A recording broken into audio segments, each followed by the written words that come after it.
The following is a special presentation of Tony Kurre Radio. Two cats always looking for a silver lining for sure. Michael Coleman, CEO of the Heart of Alabama Food Bank. I'm Tony Kurre from Tony Kurre Radio. I know we will always take a glass half full, and it will always be half full, not half empty, and we can always make lemonade of something. Something we also like to do is, and we talked about this last week on the show, whenever there is tragedy, whether it's Mother Nature or man-made, we do come together and we figure things out. And we've seen this now with, of course, the government shutdown and all the people that were affected by the SNAP program. Now that that's over and things are starting to trickle back into people's accounts and people can eat again, we wanted to find the positives based on what we've just been through. And I know you've got several of those. Yeah, because we were just talking on Mission Minded about the importance of positivity and being thankful. And so the reality is that almost through any challenge, crisis, there's definitely the downside. People, if anybody's suffering or hurting through something like that, there's a downside to it. We saw that with federal employees. We saw that with people who were concerned of losing their SNAP benefits. But we expect that, but sometimes we have unexpected things that come about. Mm. And so, yeah, we've had a few of those. I'll just take a few minutes. So one of them is one that we've mentioned before, though, is how humans are so different.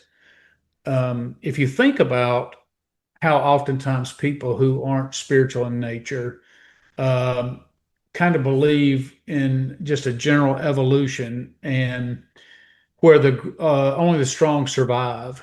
And what's unique about humanity is we are compassionate towards the weak. If you're in a tribe of lions, if you're and one of you gets hurt, you get left behind to die, or you get pushed out of the thing, because you're a weakness. And what we do is we have empathy and compassion, and we build systems to take care of those who can't take care of themselves. And so that becomes more evident when resources go by the wayside. We don't go, well, I hate it. We give of our own resources. We share our food. We share our funds. We share our time. We share our compassion, all that. And it's just a good time to be thankful for all the people who showed up, who called, who wrote emails, who said, hey, can I come volunteer? What do you need? Here's some money. Or doing a food drive. And it was just all over our region. And it was just very encouraging to see the people genuinely care. Something else that I think that I think is good. We're in this space all the time. So we talk about stuff like SNAP, and I've been in the nonprofit world. So I've dealt with people, low-income people, for many, many years. And I understand SNAP, and I understand how SNAP is a vital life link to a lot of people, and people who are working hard, or people who have run up on hard times. And I think I'm a fan of being a part of a nation that has some sort of safety net. Most countries in the world don't have it. If you don't work, if you don't get, you got nothing. Yeah. Now, but I also know I've seen a lot of abuse of SNAP, and I've seen a lot of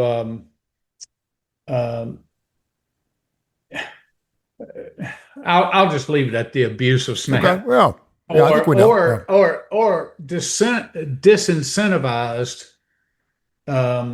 from going out to work. Like right now, we have I don't know. I think it was 50%.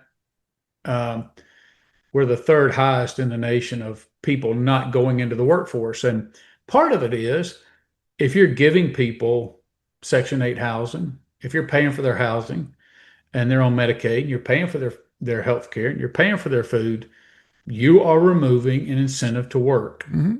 And that works against you. Now, that's especially when you're talking about people who can work. So what happens, though, is most people go on about their lives. And when you have situations like this, where SNAP is talked about all the time, a lot of people will stop and go, okay, what is the SNAP thing about? So they dig into it a little bit, and so they become more educated on where these tax dollars are going and how they're typically spent.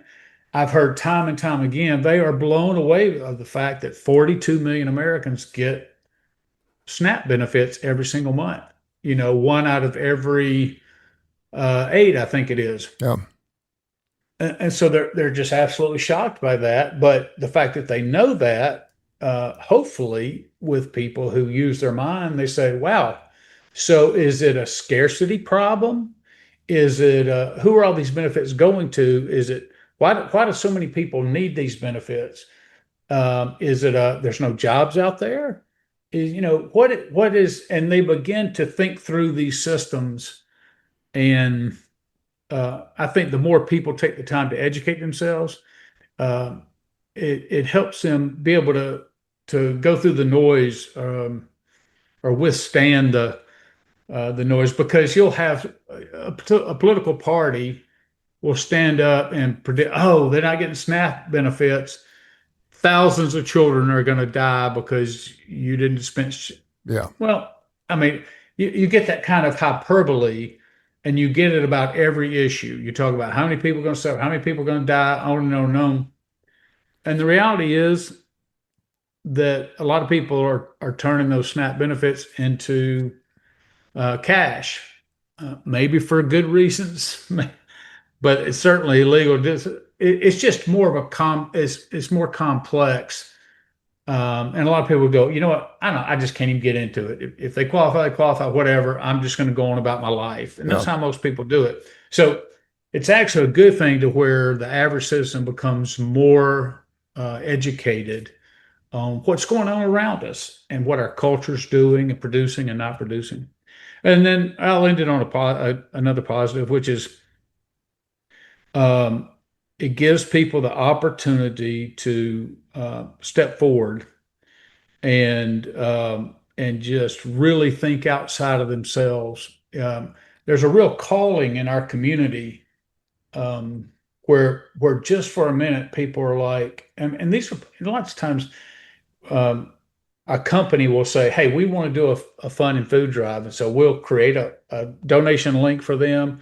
And they'll just send it out through all their employees. And we see lots of employees. I mean, they'll give $5, $2, $10.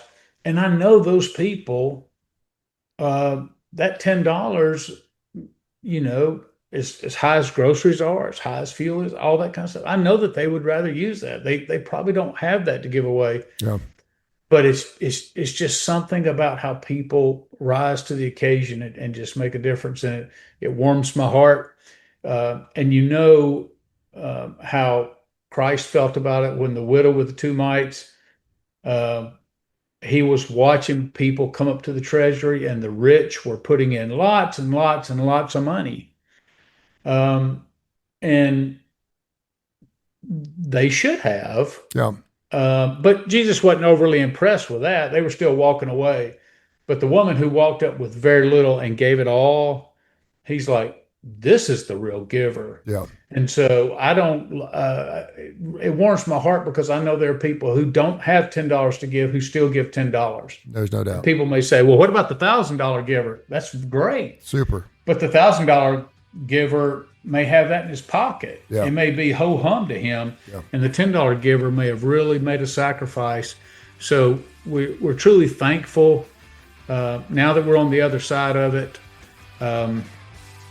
We are better prepared with lessons learned, all those kind of things. And so just a lot to be thankful for. And happy Thanksgiving to you, my man. As it came about. You too, my friend. Absolutely. HAFB, hashtag that bad boy home, the Heart of Alabama Food Bank. They do wonderful work down there, 35 counties in the great state of Alabama they cover up. And I'm not sure what our schedule is going to be next week for Thanksgiving, but I do want to wish you and yours a happy Thanksgiving. And it's a very special time for a lot of people around your organization, because it all has to do with eating and probably overeating in some cases. But I appreciate you and everything you do. Thank you, sir. Yes, sir. This has been a special presentation of Tony Curre Radio.